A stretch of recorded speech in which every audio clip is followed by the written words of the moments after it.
en compagnie de Marc Jakubowski. On va pas faire comme si on se connaissait pas, on va se tutoyer. Non, voilà. Alors pour la nouvelle aventure, la nouvelle adaptation d'un roman de Jules Verne, L'Étoile du Sud, aux éditions Le Sphinx des Glaces. Marc, je te laisse nous présenter. Toi, tu es le scénariste dans ces BD. Moi, j'adapte tous les romans de Jules Verne qui n'ont pas été adaptés en BD. Donc L'Étoile du Sud, c'est la 6e BD. Ça se passe en Afrique, dans les mines de diamants, au Transvaal. C'est vraiment une aventure magnifique. Vraiment magnifique. C'est un des romans que j'ai eu le plus de mal à adapter, je le signale quand même. D'accord. Pour quelle raison alors, justement? Il est très complexe, il y a beaucoup d'action, beaucoup de rebondissements. Il y a toute l'histoire aussi des mines de diamants, on explique un peu comment ça fonctionne, si c'est passé.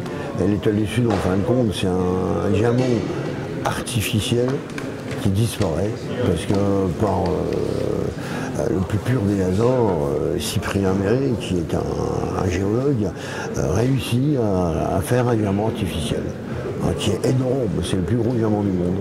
Donc ça va susciter des convoitises, Des convoitises, il est dérobé, après il y a une véritable poursuite. Lui, il veut récupérer son diamant, il a des rivaux, il veut le récupérer, mais c'est pour d'autres raisons. Il y a toute une poursuite à travers la savane africaine, on rencontre des tribus un peu bizarres. Enfin, j'en dis pas plus, il faut le lire, quoi. Justement, quand tu lis le roman, tu te dis, visuellement, tu travailles avec Vasse, mais au niveau du scénario, comment ça se passe? Parce qu'il faut dialoguer, tout ça, ça doit pas être évident, non? Au niveau du scénario, adapter un roman, c'est beaucoup plus compliqué que d'inventer une histoire. Parce que et surtout Jules Verne, c'est pas l'auteur le plus facile. Donc il faut prendre chaque chapitre, les relire plusieurs fois et en retirer tout ce qui peut être mis en BD. C'est-à-dire, je peux très bien faire une scène d'action en partant d'une phrase. Puis après, on a une page complète de description. Quand il décrit la faune africaine ou les animaux, il va citer tous les animaux, il va citer tous les arbres. S'il y a des explorateurs, il y en a 10 côté dans la région, il va les citer. Ça, on n'en a pas besoin. Ce qu'on cherche, nous, c'est l'action, le mouvement.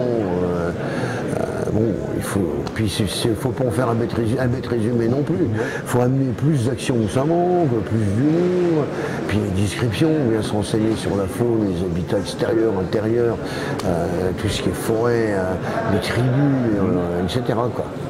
Justement, moi je me souviens que tu m'avais dit que tu voulais adapter les romans les moins connus de Jules Verne. Justement, la collection c'est ça, c'est adapter les romans qui n'ont pas été adaptés en BD. C'est ça le but. C'est-à-dire que là, ça c'est la 6e, la prochaine ça sera Le Phare du bout du monde, mais il n'y a pas eu d'adaptation de ces BD-là. Alors c'est une question toute bête, pour quelle raison justement? Parce que les gens connaissent, il y a 64 voyages extraordinaires, 62 romans de recueils de Noël. Les gens connaissent tous 20 000 sous les mers, on voyage au centre de la Terre à la Lune, il y a une dizaine de titres qui sont hyper connus, que tout le monde connaît. Et c'est tous ces romans-là qu'on a mis en BD. Je ne vais pas refaire le tour du monde en 80 jours. On arrive à 15 ou 16 adaptations BD. Pour en faire une. Sans pas parler du cinéma aussi. De toute façon. En plus. Là, il vient de ressortir encore une adaptation de Michel Strogoff. Je vois pas. Il y en a eu plusieurs adaptations, les gens la connaissent cette BD. Par contre, l'Étoile du Sud, j'ai fait le village aérien, c'était une autre aventure en Afrique, il y a les Indes noires, ça se passe dans les mines de charbon d'Aberfoyle au XIXe siècle, et on rejoint un terme cher à Jules Verne, c'est les mondes souterrains, comme le centre de la Terre. J'ai fait le château des Carpates, on a un côté fantastique devant. J'ai fait Remplir le Conquérant, un tour du monde avec un vaisseau, vaisseau volant à 37 mains à hélice. Il enlève 2 savants, moi j'en dis pas plus. Et puis le drame en Livonie, celle qui est sortie avant, qui est son seul roman policier. D'accord. Justement, quand tu lis un roman de Jules Verne, tu dis, moi je vais le scénariser. Bon, c'est quand même Jules Verne en face. Est-ce qu'il y a un peu d'émotion? Comment ça se passe? Parce que tu veux respecter, toi tu es passionné par Jules Verne, j'imagine que tu veux respecter on respecte le roman à 80-85%. Faut pas en faire un bête résumé, comme j'ai déjà dit, il faut vraiment adapter.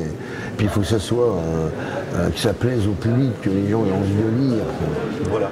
Dépaysement, donc beaucoup d'images d'imagerie, de beaux paysages. Tu parles beaucoup avec Vas quand tu prépares une bande c'est un dessinée. travail d'équipe. Hein. Ouais. Moi, le scénario, je décris toutes les scènes, tous les paysages, les costumes, enfin, etc. Je positionne dans ma description les personnages et les décors. Puis après, Franck, quand il commence le dessin, et tu vois, là, ça va.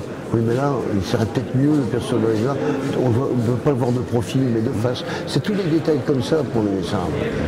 Quand on est justement lancé, est-ce qu'il y a beaucoup de dialogue entre le scénariste et le dessinateur, ou est-ce qu'à un moment on laisse le scénario et on se retrouve plus tard? Je laisse faire Vaz au niveau du dessin en partant de mon scénario. Puis après, bon, il y a des questions, on parle entre nous. C'est un travail d'équipe. Hein. Ouais. Mais bon, le scénario, c'est la base de la BD.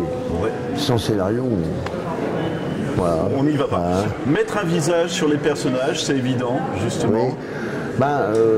Mettre un visage, oui, mais on respecte quand même les personnages de Jules Verne, de la collection Ezel du XIXe siècle. Là. Bon, comme je suis un passionné, que j'ai une très belle collection d'éditions originales chez Ezel, j'ai toutes les gravures noir et blanc à l'intérieur. Dans certaines éditions, on a des gravures, des ortex couleurs. Et on s'en inspire pour le dessin des personnages. Jules Verne, je sais que tu es passionné comme ça d'écrire des scénarios. Il y a d'autres romans sur lesquels tu serais intéressé, d'autres auteurs, d'écrire ou pas? Je voulais adapter autre chose que Jules Verne au départ. Puis quand j'ai répertorié quasiment sur les 64 voyages extraordinaires, 27 qui n'avaient pas été adaptés, on s'est dit avec ça, on a de quoi faire. Autant faire une belle collection que d'aller un peu tout azimut sur différents thèmes. Voilà. Est-ce que tu es éditeur aussi, hein, de Sphinx des Glaces, c'est toi aussi? Est-ce que tu as un programme justement tous les ans, tous les 2 ans de sortir une bande dessinée? Comment on peut voir? Un programme, on a la publication au moins Jules Verne par an. Mon fils écrit des romans jeunesse parce qu'on a 2 lignes éditoriales, du roman jeunesse et de la BD, surtout de la BD. Bon, il y a Claire Billard, on lui a réédité l'intégrale Méprise, c'est une amie dessinatrice de Crépierre en région parisienne, et on a d'autres contacts d'auteurs, on y va tout doucement. Voilà. Eh bien écoute Marc, je te remercie. Je rappelle juste le titre, c'est pas difficile, on le voit, mais L'Étoile du Sud, écrit par Marc Jakubowski, dessiné par Vas aux éditions Le Sphinx des Glaces. À découvrir forcément. Voilà.